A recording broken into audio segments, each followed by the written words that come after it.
Summer has officially ended, and you know what that means. Fall is upon us, the temperature's dropping, we all want to eat something nice and warm that's going to keep us warm, and yes, the pumpkin spices in droves. No, that wasn't my real eyes. But you know what? Today, I'm going to show you guys how to make one of my favorite dishes, the best classical French dish that I've ever made in my entire life.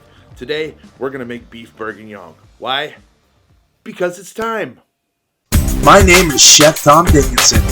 Sit back, relax, and fasten your seatbelts, guys. It's time to watch me cook.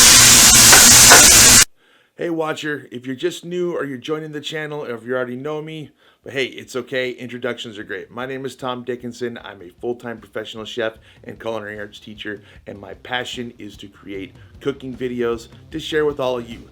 So if you're new to us, if you're watching this from Storyfire, YouTube, TikTok, Instagram, or you clicked on a link on Twitter, guess what? Don't forget to follow, don't forget to subscribe, and please support our content. So you know what?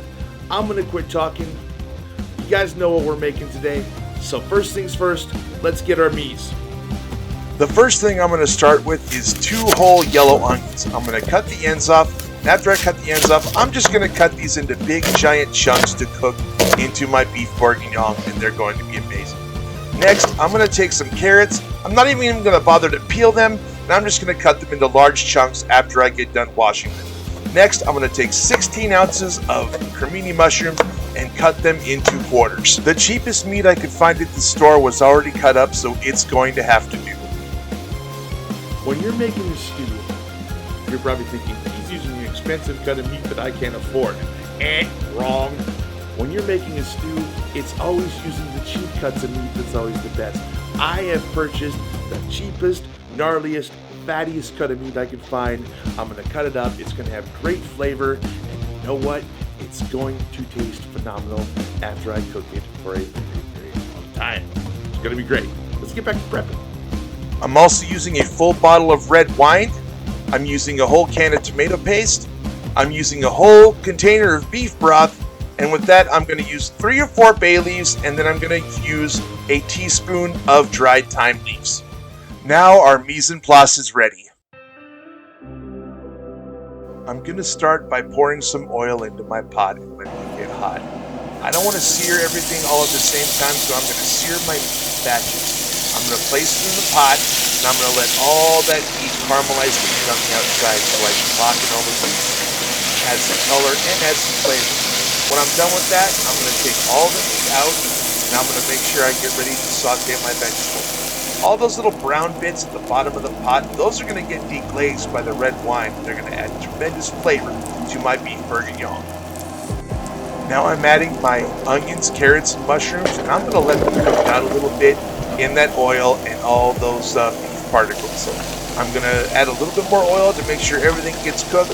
Plus I'm going to add a little bit more Himalayan pink salt and get everything done. I'm going to stir my vegetables to make sure they're getting cooked all the way and sweating a little bit. Now I'm going to add my tomato paste, and we're going to make sure that that tomato paste gets cooked out and make sure that it doesn't have that tin flavor that nobody likes. After that, I'm going to add my bottle of red wine, save a little bit for myself maybe. Then I'm going to add my beef broth and make sure that it's all incorporated.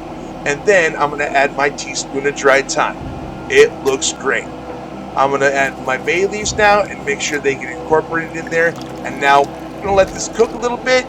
And I'm going to add my meat back in there and make sure that it gets incorporated. And we're going to start letting it stew. And I figured, hey, what the heck? Let's just add the whole bottle of wine in there. Let's let it cook down, and we'll see it in about 2 to 3 hours. So I've got everything on this stove. I've brought it to a boil. I'm going to reduce it to a simmer. I'm going to let this reduce down by about half. See you in about 2 to 3 hours.